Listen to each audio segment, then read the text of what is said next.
Sur cette vidéo, je vais te présenter le produit phare, le poivre.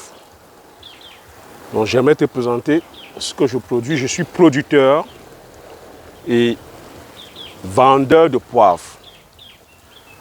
Voilà comment se présente le poivre. Tu entends, là c'est le poivre blanc. Je produis et je vais bientôt commercialiser le meilleur poivre au monde. Tu entends parler du poivre de Penja. Le poivre de Penja qui a reçu son label indication géographique protégée en 2013. Donc l'IGP.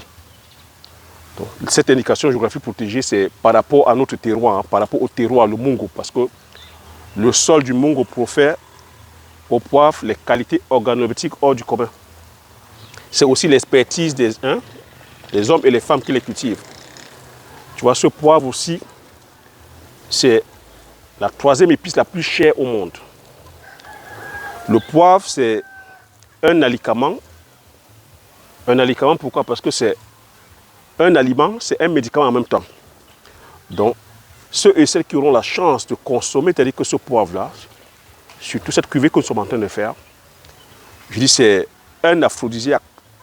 Le goût, les arômes, c'est exceptionnel. C'est-à-dire ça a un piquant, ça a un parfum, ça dégage des arômes vraiment hors du commun. Je dis c'est une épice de luxe. Hein. Donc pour tous ceux qui veulent, je vais dire, comme ça, manger, c'est-à-dire voilà, des aliments un peu relevés, c'est-à-dire quoi, le poivre, ça va se manger avec de la viande, avec du poisson, on peut le mettre dans les desserts, on peut le mettre dans beaucoup de, même certains, je vais dire, fromages. Donc pour toi qui es concerné par la commercialisation du poivre, donc bientôt je vais commercialiser le poivre, tu pourras l'acheter en gros et commercialiser. Pour toi qui es concerné, intéressé par, je vais dire, la culture du poivrier, j'ai dit bientôt je mettrai les formations, mais vous voyez pour l'instant nous sommes encore en train de récolter. C'est pour ça qu'on prend un peu de temps. Afin de terminer les récoltes, vous voyez depuis le mois de décembre on récolte. Hein.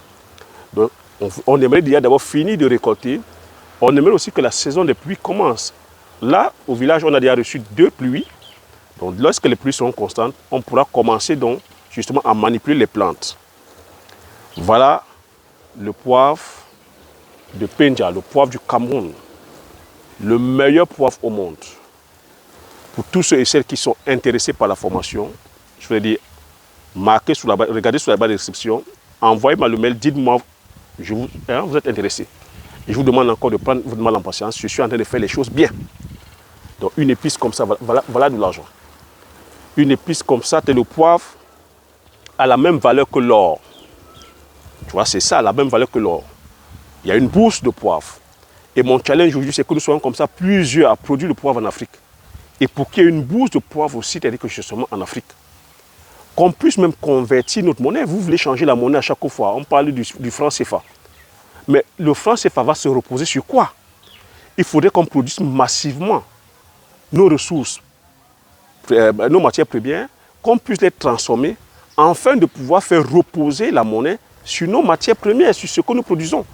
Et le poivre, c'est justement une valeur comme ça sûre, comme de l'or, où la valeur ne change pas. Tout au contraire, ça se bonifie. Comme du bon vin. Tu vois? C'est pour ça qu'on te dit que le poivre a la même valeur que l'or. C'est pour cela qu'on se devrait aujourd'hui de produire massivement le poivre afin de pouvoir faire, par exemple, reposer notre monnaie sur le poivre. Avant, la monnaie se reposait sur l'or. Pourquoi la donne a changé? La donne a changé parce que les plus malins ont trouvé par stratégie que, ne pouvant pas produire assez d'or, ils ont commencé à multiplier la planche des billets. Mais nous aussi, on peut décider que notre monnaie se repose sur nos matières premières, qu'on se passe à la phase de transformation. Tu as vu que nous sommes sur la culture du poivrier, nous sommes sur la culture du palmier à huile, tu as vu comment nous sommes en train de récolter en ce moment. Tu as vu, en ce moment aussi, nous sommes en train d'installer une usine de transformation. Nous sommes sur la culture du bitako, là, les cultures forestières non ligneuses, le Njansan, le Pébé. Je te parle d'agriculture parce que c'est l'agriculture, je continue à persister, l'agriculture et l'élevage qui sortira l'Afrique, justement, du sous-développement dans lequel nous sommes. Celui qui va se lancer dans l'agriculture, ou soit dans l'élevage, c'est le jackpot. Donc voilà ce que j'avais à partager sur cette magnifique culture, sur cette épice. Et tu sais que ma fierté, c'est le challenge que j'ai relevé. Nous sommes les premiers, nous sommes les seuls à produire le poivre dans notre village qui est Nkompina. C'est ça le challenge. C'est ça la vision. Quand tu entends visionnaire, voilà la chose qu'on a pensée. On a pensé et nous sommes en train de réaliser. C'est vers là que je vais amener chacun et chacune de vous. On ne court pas. On pense, on prend le temps, on travaille et voilà le résultat. Voilà le fruit de ce qu'on a semé. Voilà le fruit de la vision. C'est vers là que je voudrais amener chacun et chacune de vous, qu'on se doit d'être dans le travail, qu'on se doit de penser long terme, qu'on ne doit pas être court-termiste, parce que tout ce qui est là, c'est couché. Tout ce qui est là, le poivre, c'est un peu comme la Romandie Conti, je continue à te dire. L'objectif ici, c'est que nous voudrons créer la marque. Donc tu vois, on prend notre temps, les produits sont déjà là, mais on suit un processus, on va doucement, on va créer justement la marque. Et sur le marché, vous allez consommer le poivre portant, c'est-à-dire que notre nom, nous portant notre logo. C'est ça le challenge. Et je me tends à aller vers le domaine de la Romano Conti. Je te parle à chaque fois. Mon épice, c'est-à-dire que ça va être un flacon de luxe. Ça va être un flacon de luxe, un peu comme la Romano Conti, où il y en a qui achètent la bouteille de vin à 16 000 €. Donc voilà, je voulais faire comme ça cette vidéo-là. Ici, c'est la phase de séchage. Hein. Là, lorsque c'est là comme ça, on sèche. Il faut comme ça 3 bons jours de soleil pour que ça sèche correctement. Ça garde bien ses parfums, ça garde ses arômes. Et après, on peut le conserver comme ça pendant 2, 3 ans, même 4 ans. Hein. Tu vois, c'est une épice, c'est une des cultures qui ne périt pas. Donc là-dessus, quand tu es là-dessus, tu ne vas pas commencer à dire que ben non, si on ne prend pas un bon prix, ça va périr. Non. Tu peux conserver ça pendant 2 ans, 3 ans, 4 ans. Donc là-dessus, il n'y a pas de chantage sur le prix. C'est une culture sur laquelle même la demande dépasse l'offre. Tu vois, la demande dépasse l'offre. Donc voilà ce que je voulais partager sur cette vidéo. J'espère que tu as aimé. J'espère que tu as aimé le partage que je suis en train de faire. Tu vois, je suis obligé de remuer comme ça à chaque fois, tu vois. De remuer, tu vois, il y a des parties qui sont fraîches là, tu vois. Comme ça, les parties fraîches aussi profitent du soleil. Donc on vient à chaque fois comme ça remuer pour que les parties qui ne sont pas en contact avec le soleil soient en contact avec le soleil. Tu vois, c'est ça. On remue. On remue.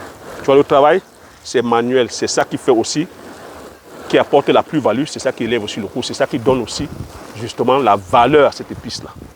Le poivre, magnifique poivre de Penja. Et ce poivre, ce magnifique poivre de Nkompina. Donc voilà ce que j'avais partagé cette vidéo. J'espère que tu as aimé ces moments-là. Si tu as aimé, laisse le like. Partage massivement la vidéo autour de toi afin que vous soyez comme ça plusieurs bénéficier de cette information.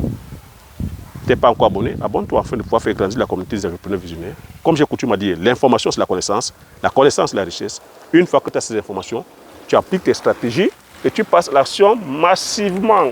Je continue à travailler pour vous servir. Je suis à votre service, tu vois. Je suis à votre service. Je suis là pour vous servir. Un entrepreneur, c'est ça. Je suis votre humble serviteur. C'est vous qui allez consommer ce magnifique poivre. Hein? Je fais tout ce travail pour vous, c'est-à-dire pour les palais des futurs consommateurs. Vous voyez? Un entrepreneur, c'est ça. Hein? Il est au service.